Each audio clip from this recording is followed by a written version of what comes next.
still, I hope so. Stand up for a moment.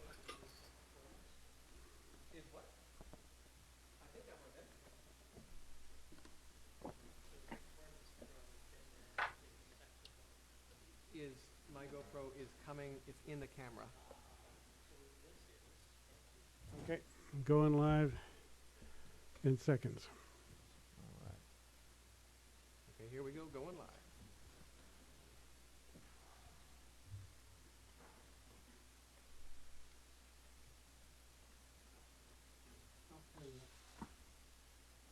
And we are live. Welcome to Hermann's Online, and my name is Karel Roessingh, coming to you live from my studio in the Highlands, Treehouse Studio.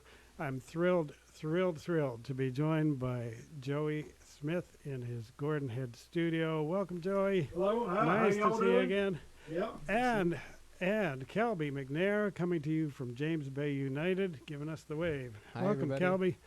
My pleasure to be here. It's truly a pleasure. Thank you, Hermann. Thank you for this opportunity to play and to play from our houses especially. It's just such a thrill for us to be here with you, and we look forward to your comments, and we really appreciate your donations. And so I'll mention right now, if you can find it in your heart, even a couple of bucks makes a great difference, because we know there's a force in numbers, and when there are so many people watching, if even a few give a few bucks, then we're happy. We rely on this because heaven knows we had so few real gigs, and it's a thrill that we can still play, and we can still play from our homes safely, and all is well. But we hear that once again places are closing down, and Joey's starting to lose work again because of the uptick. So, you know, things are by no means safe, and so we are happy to be coming to you from our living rooms to your living room. Welcome. This show is called 50 Years of Gigs because this happens to be the month that I started gigging 50 years ago with the Ernie Castle Quartet in Lloydminster, Alberta. And it took me about 2 weeks to discover that the road was just not my cup of tea. It was just not fun. So I'm going to go back further than that because you know, I started playing piano, and there were some significant influences early on. If you don't mind, my mother was born in Indonesia to a Dutch tea family, tea pioneers who set up tea plantations in Indonesia. My father was born in Leiden, Holland, to a professor of theology in Leiden University, the oldest university in the world. And his father died when he was a mere 8 years old. From overwork, really, apparently. And so they met in the war, in the horrible times of war in the Netherlands, in the thick of it, and in university, both studying geology. And then when they went back to Indonesia, had two more daughters, and then me back in Holland, because Indonesia was not the most hospitable place for the Dutch to be. And they decided a geologist probably isn't going to find work in Holland, so Canada would be the place, and Calgary was the place because there had just been oil discovered in Alberta. So there they were in Calgary with 5 kids between the ages of 1.5 and 10, 4 of whom took classical piano lessons with a very strict teacher, and really quickly. So I came running from home from school one day, because piano lessons were offered in classes after school at the school by a young man named Henry L. Peters, who was just a wonderful man. And there I was studying classical in a class, and we were playing for each other and having a load of fun. Then I was in a grade 4 class in elementary with a grade 5 split. And so it was music day, and I was playing my Beethoven. And then a grade 5 kid, her name was Leela Suger, played this. 1, 2, 3.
smitten.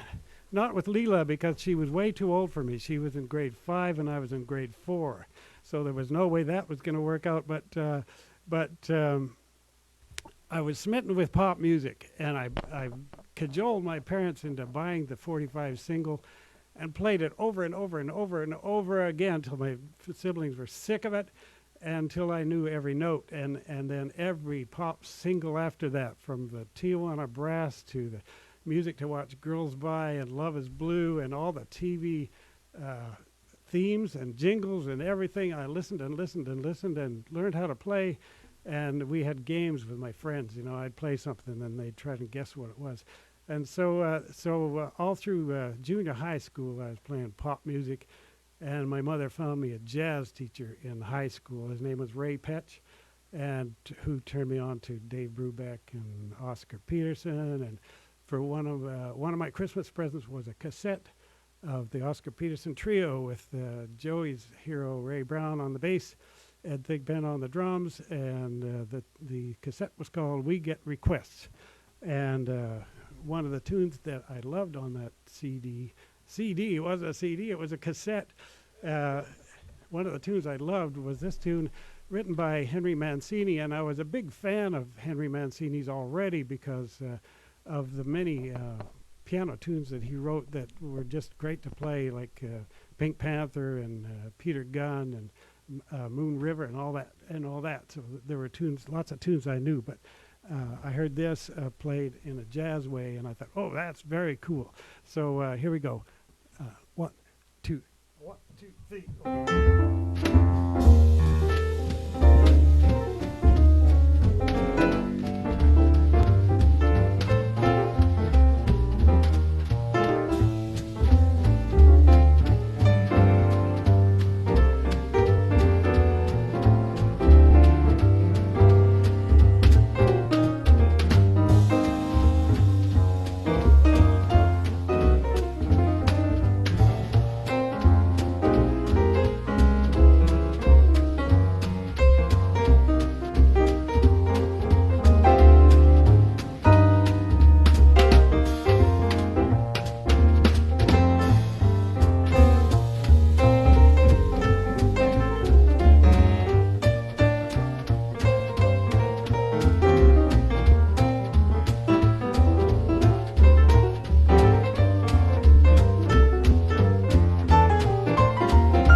Right. Oh, and so that was Oscar Peterson's version. Well, sort of Oscar Peterson's version of Days of Wine and Roses, which I just loved. And then I was in the Calgary Youth Orchestra playing the timpani in high school, and we got a trip to we raised money by collecting newspapers and taking them off to the roofing company to mix. I don't know how they did it, but they tore up newspaper and made shingles of them somehow or other. Anyway, we collected money, and we took the whole orchestra, went off to England for 3 weeks, and that was the summer I graduated from high school. And I stayed over because I had grandparents and plenty of cousins in Holland, so I went over there. And while I was there, my father called, and he said, "Well, your teacher has friends on the road, and they need a piano player, and you have a gig." And I was totally excited. I never ever thought that I would be even beginning to make a living playing music. I thought, well, that'll be so much fun. And off I went back to Calgary to rehearse for a couple of weeks. And the drummer, his name was Ernie Castle. He was from Chicago. He was a big band drummer, older guy, and always hired young musicians to go on the road with him. It was a quartet, and we played all the hotels in Alberta and Saskatchewan that had 6 nights a week, dine and dance. And you could just play forever that way, just making a living, playing every night except Sunday. And Sunday was the travel day where you loaded up all the gear and went across the frozen prairies to the next town, to the next gig. And so Ernie, when I first started, he handed me a stack of Ramsey Lewis records. And he said, "Here, play like this." Because I was totally clueless. I didn't know that many tunes. I didn't know, anything about anything. So I listened, and this is a very well-known Ramsey Lewis hit at the time. This was in 1970, my first gig at Lloydminster, and we rehearsed at the Beachcomber in Calgary for 2 weeks while they had a gig there. And so Ramsey Lewis, and so this is what he said. "This is what you should play like if you want to be in my band." Here we go. Go, Calby. 1, 2, 3, 4.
had a chance to hear Ramsey Lewis in early 70s in Vancouver at a place called Oil Can Harry's.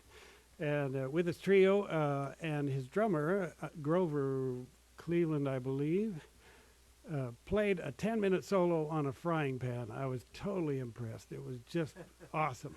Awesome.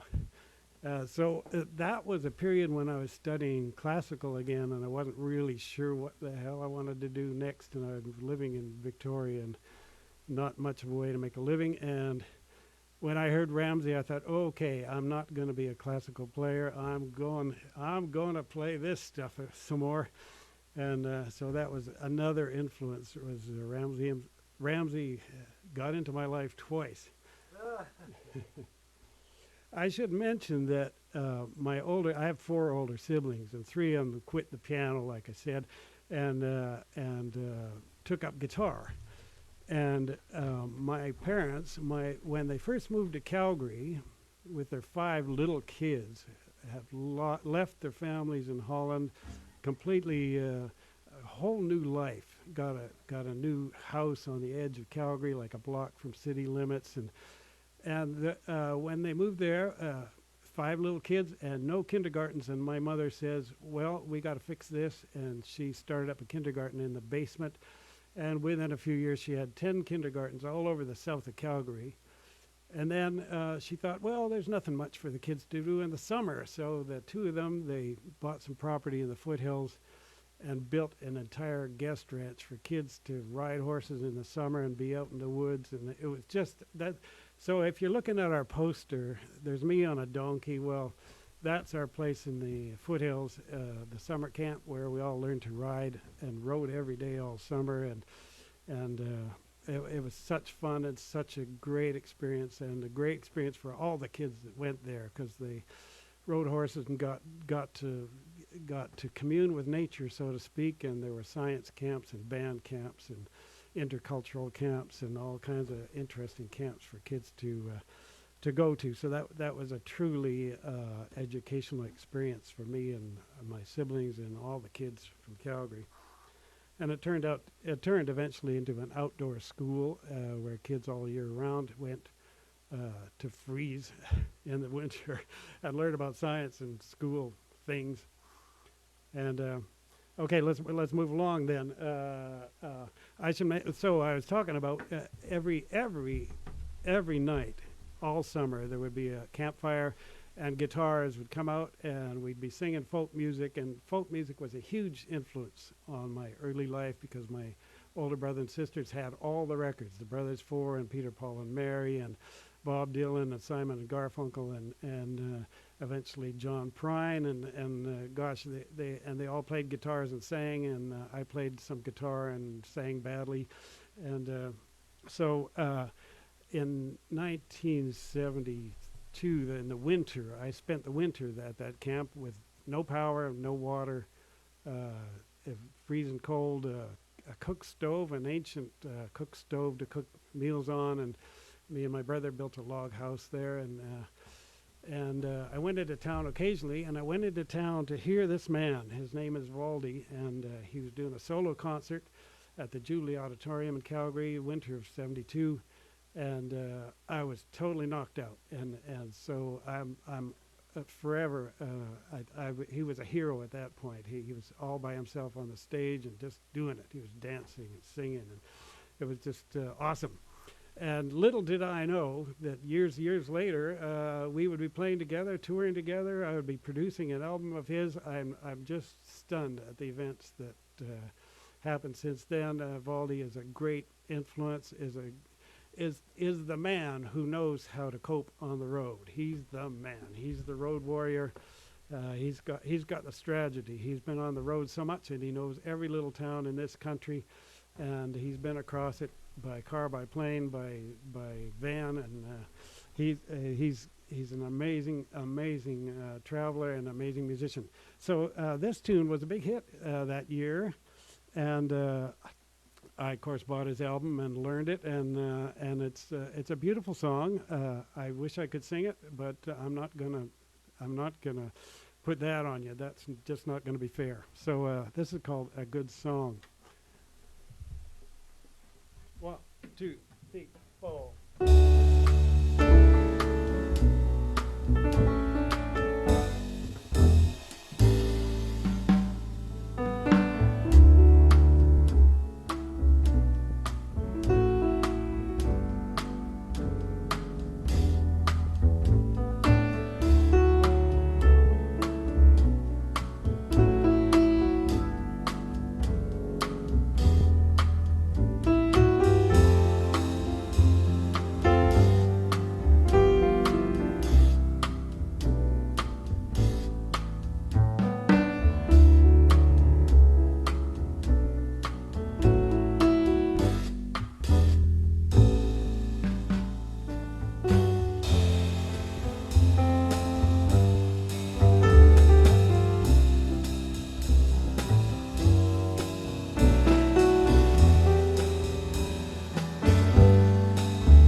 Lovely. Isn't that a beautiful song? And the lyrics are introspective and lovely. It's just beautiful.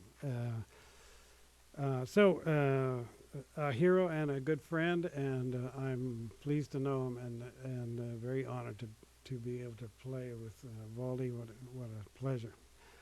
So that was in the 72, and I'd been gigging and on the road and off the road, and spending the winters out in the country, and I thought I must learn something more about music.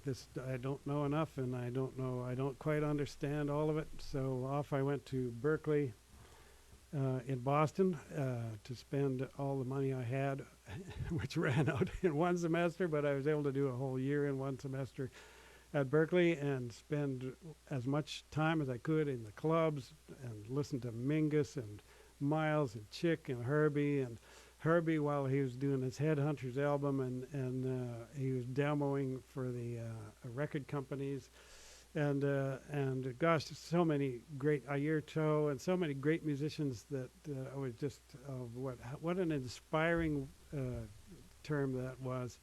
And one of the musicians I heard was a man named Gary Burton, who is the man with the vibes, the amazing Gary Burton. I heard him at a theater in Boston, and this tune sticks with me. It's a tune that he played, and I remember it from the first few notes. I thought, wow, what a very cool riff that is. Here we go.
take a little, Calby.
In the basement.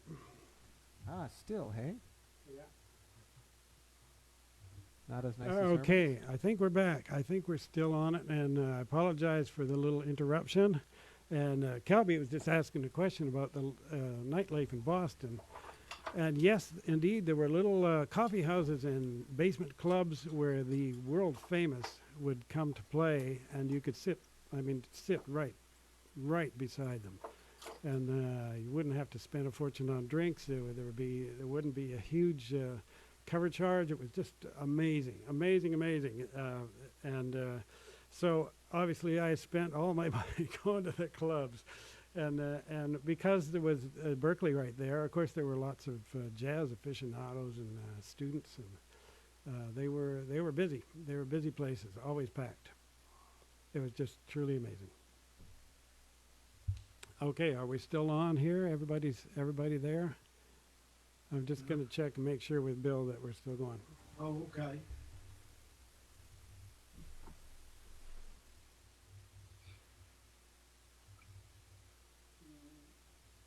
Nothing new.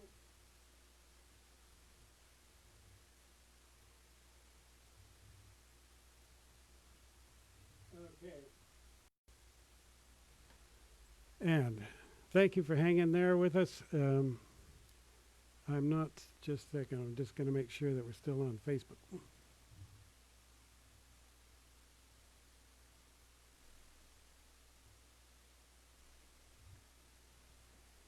just not sure. I'll wait to hear from William there. Watching Facebook to see if we reappear.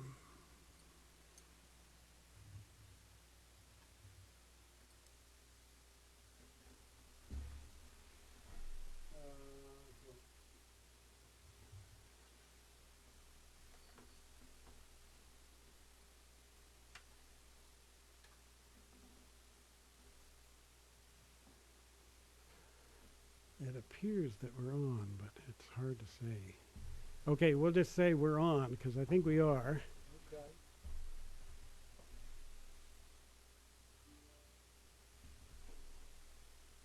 Okay, yes, we are back, and thank you for hanging in with us. Sorry for the interruption. You know, we were hoping that we had this streaming thing figured out, and it's a complicated process, and there are ghosts everywhere, and we don't know what's going on, but here we are back, and we're thrilled to be back.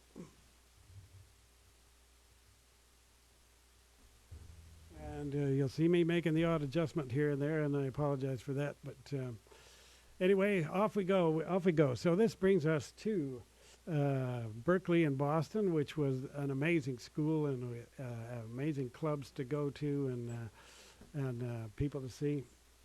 Yep, we're back on. We got the big thumbs up here too. Okay, and so I spent another year kind of on the road, and then moved to Victoria. And because I was pretty much done with the road, I thought, okay, there's got to be some lovely place to live where I can make a living and go to university, and that was my plan. Of course, moved here, and there were no gigs. And the first gig I got, steady gig, was 3 nights a week at a Scottish sing-along pub. And it was a load of fun, and George McDowell was the MC, and every night he'd sing all-night Scottish tunes, and people would dance and sing along, and it was usually packed. And that was at the Carlton Club, with corner of Esquimalt and Head Street. Still there is the Carlton Club. And since there was not much of a living to be made, off to university I went to be a school teacher, and 5 years at university, gigging all the while, and building a house. And my daughter was born in that period in 1977, and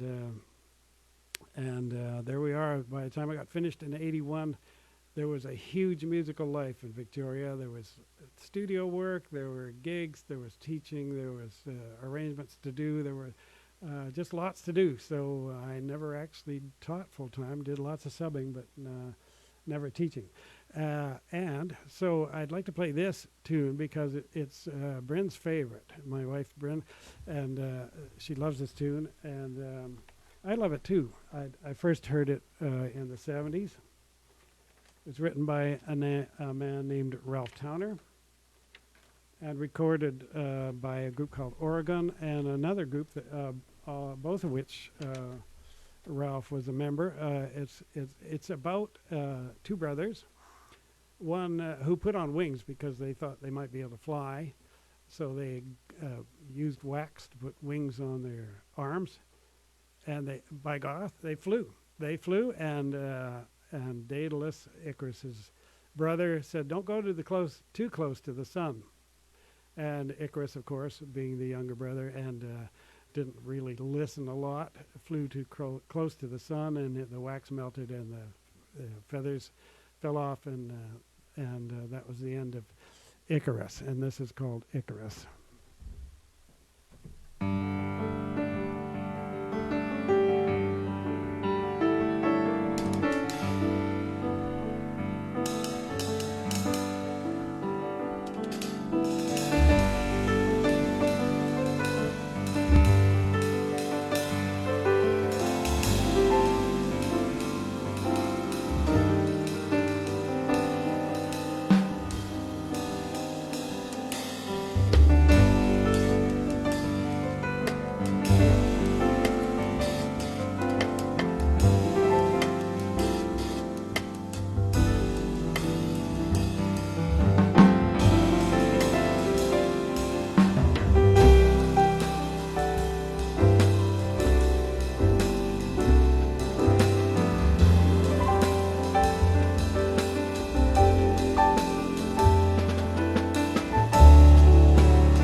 Oh, I love it, Kelby. Nice.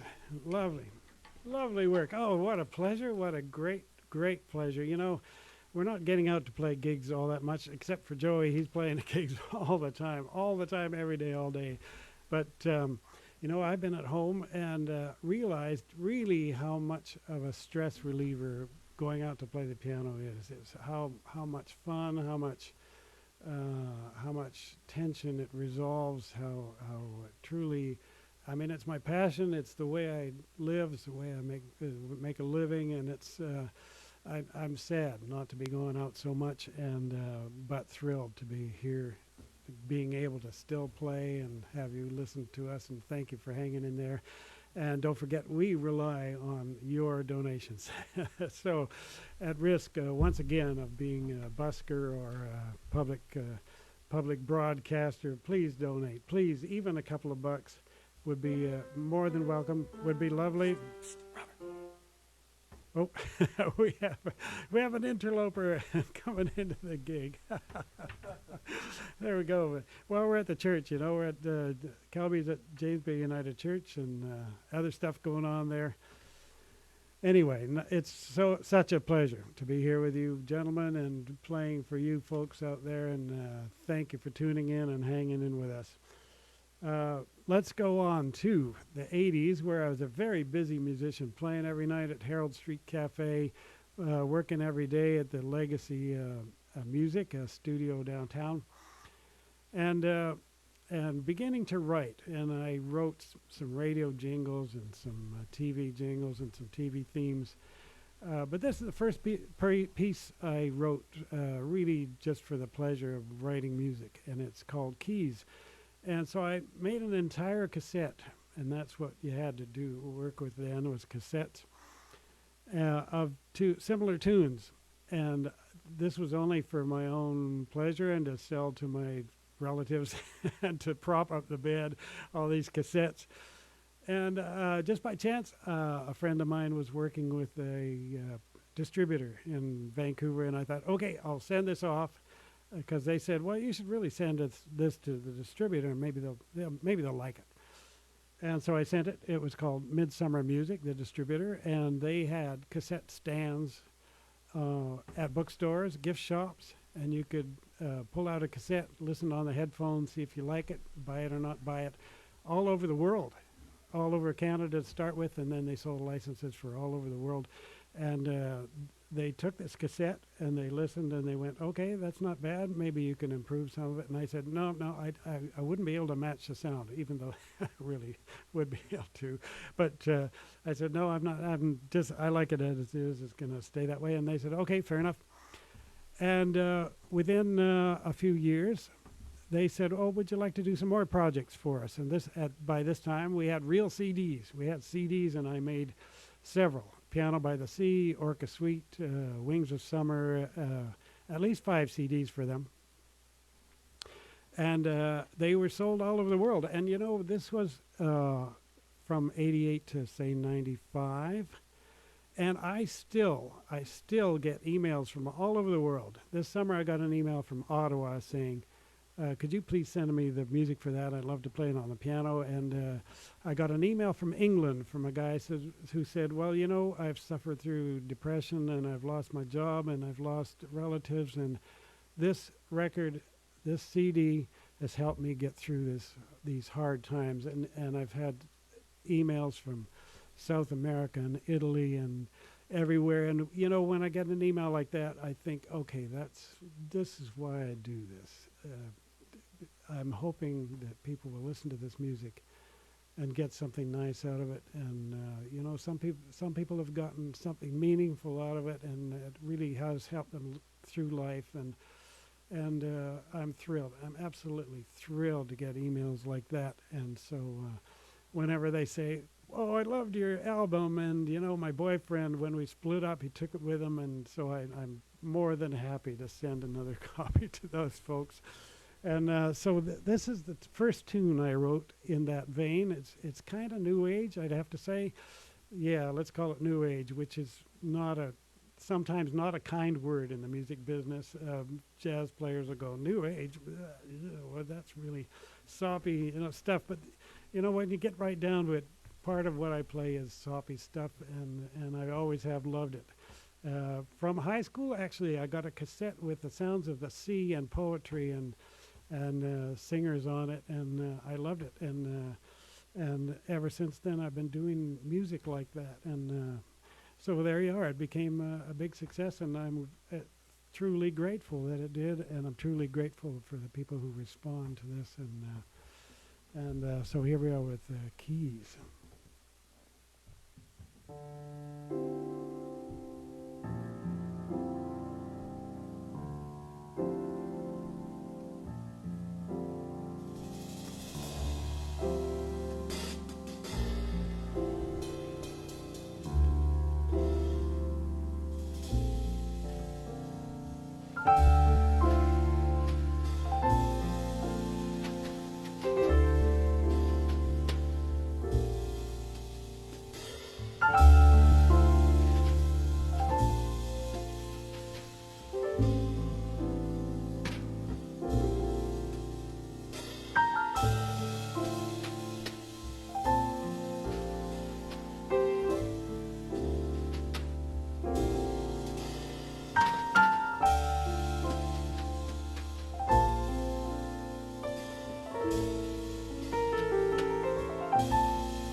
All right.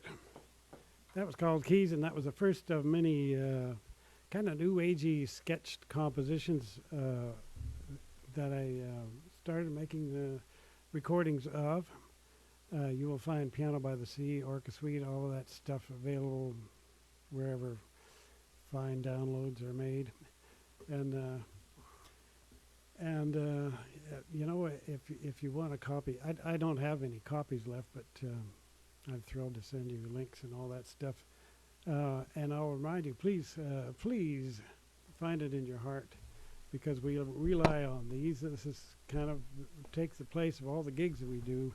We rely on these for our living, and we rely on your kindness and donations. And consider, if you went to a club, you would be spending a fair bit of money. So a couple of bucks, it makes a big difference to us, really. Thank you very much. Thank you for sticking with us. Thank you for listening to us. Truly appreciative.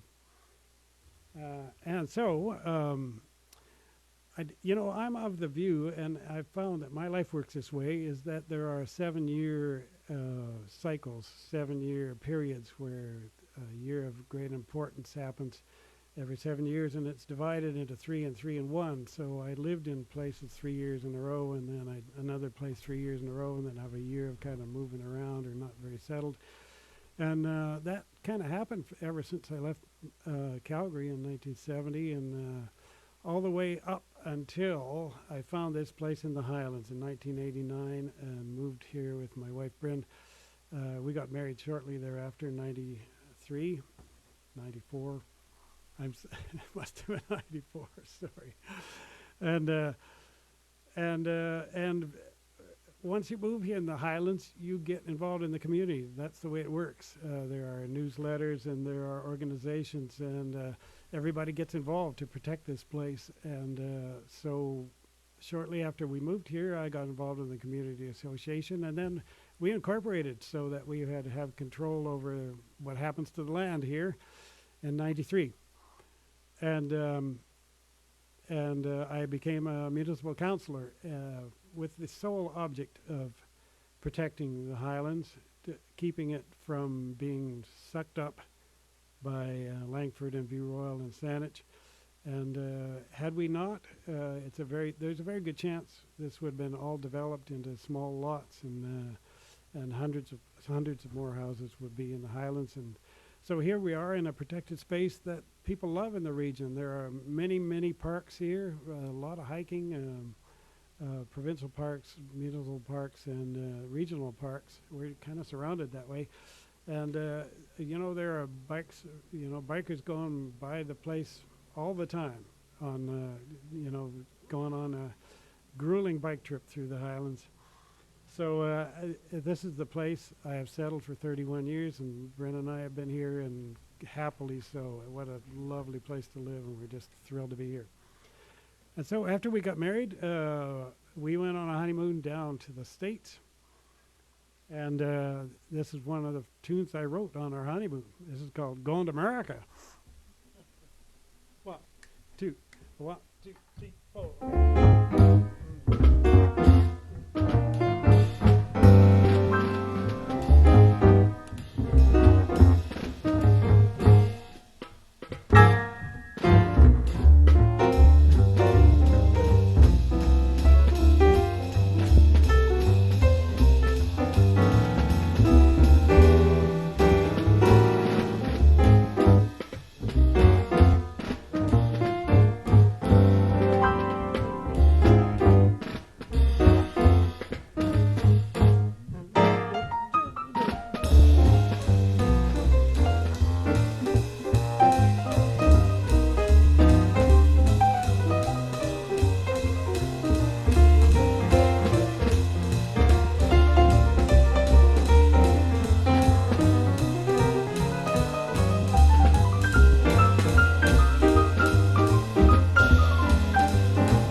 we go. 4.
Go on, America. Oh, nice. It's a blast. I'm having fun now. All right, very good. Okay, and aside from being a counselor, the mayor retired and was looking for someone else to take his place, and I thought, well, why not? I ran for mayor in '99 and did 2 terms, and what an experience that was. Incredible experience, and I'm grateful to have been chosen, representing the Highlands, overseeing council meetings and speaking for the community. Although it took up all my time. And so I thought after 6 years, not only was I voted out of office anyway, I thought, well, this is a good time not to be mayor for a while and to continue concentrating on playing the piano. And so while I was mayor, I wrote this tune as part of a Highland suite. This is called Your Worship. 1, 2, 1, 2, 3, 4.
There it is, Your Worship, part of the Highland Suite. And about the time I stopped being mayor, I saw a piece on Shaw Cable about how there was a man making his own fuel out of grease, restaurant grease, used restaurant grease. And so there was a process. Guess what? The diesel engine was invented for the Paris World Fair in 1900 to run on peanut oil. And somehow people forgot, or diesel out of the ground, diesel fuel got really cheap, and people forgot that, my golly, you can run these engines on pretty much anything, any old grease. And so I looked and looked and looked for an old diesel car, an old Mercedes actually, and a wagon, because I need a wagon for my gear, and found one in Vancouver, and just by luck found one, and just by luck got there at the right time and took it back to Victoria and started running on used oil that's processed, and it's called biodiesel. And a couple of years later, the guy I saw on Shaw, his name is Don Goodeve, and he and I and the violist for the Victoria Symphony, who was also a biodieseler and had camped across the country, parking behind McDonald's and collecting the grease and putting it in his truck. And so we formed a co-op. It's called the Island Biodiesel Co-op, and we buy and sell fuel, beautiful golden diesel fuel made from grease. And I've been doing it since then, and distributing fuel here for our members. And this song is all about that. And the reason this song is on there is because biodiesel kind of has played a part in my life. And it's important. You know, the California wildfires, the melting ice, all of this stuff, we really have to think about this. And, you know, as devastating as the virus has been, it has pointed out a few things. Inequality, for one thing, but also that if we stop flying, the air clears up, and if we stop cruise ships going around the world, the water clears up. And not that I'm saying we got to stop all this stuff, but we really have to figure out a way to do this so it's clean, and so we're not scorching the earth. And so I think that's really important. And part of my life as a counselor now is to try and make a dent in the way we heat up the globe. So this is called biodiesel. I will start it off.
Galby.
All right. We're going to do one more tune. You know what? We're going to do one more tune that is near and dear to me and has been for a little while. We are eternally grateful. I'm grateful. Joey and Calby, thank you so much for joining me and helping me. Absolute pleasure, Carl. What fun it was. Thrilled to have you and thrilled to be here. And eternally, you know, my parents lived through a horribly difficult time in the Netherlands, and they were liberated by Canadian soldiers. And since then, people from the Netherlands have been very, very grateful to the people of Canada, and I'm grateful to have moved here and to live here and to be here. I consider myself incredibly fortunate to live here in these difficult times now. You know, we're used to being at home and working at home, and you know, I would have nothing to complain about except for the people who are suffering very badly. And you know, it did scarred my parents, but they moved to Canada, and they were determined that their children would not suffer adversity, and so they made it their job to protect us and to give us a life of very little worry. And gosh, good thank you to my parents, and thank you to the people of Canada for welcoming us, and for me to live here. I'm thrilled.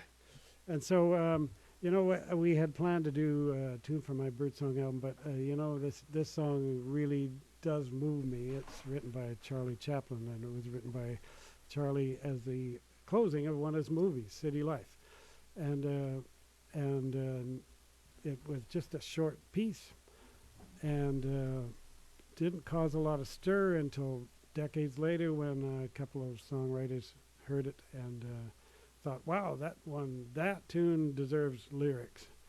And who knew Charlie Chaplin was such a great writer and did all his own movie music.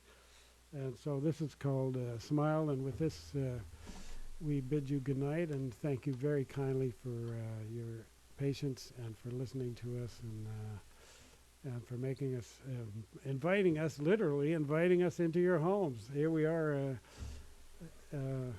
broadcasting straight from our own place to you, and we appreciate you having us with you.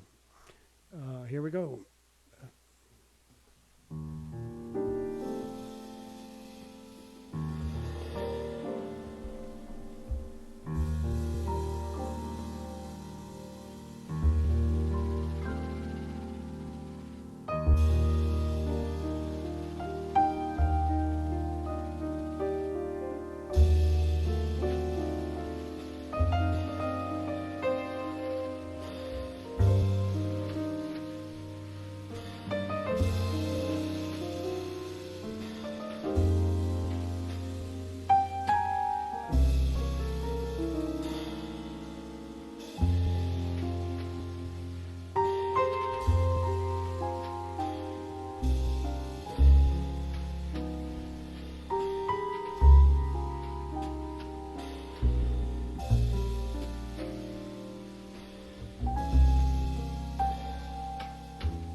Good night. Thank you again. Thank you to Herman's for having us and for continuing to have us and present music to you. And thank you all for listening. Thank you, Joey. It's been a pleasure. Thank you, Yeah, Kelly. always, Carl. It's a pleasure to have our long association. Yeah, absolutely, absolutely. I'm thrilled, and Kelby, I'm thrilled to have you. I'm just so thrilled. I'm so thrilled. Thank you for having me. All right. Good night, everybody, and thank you for listening. All right.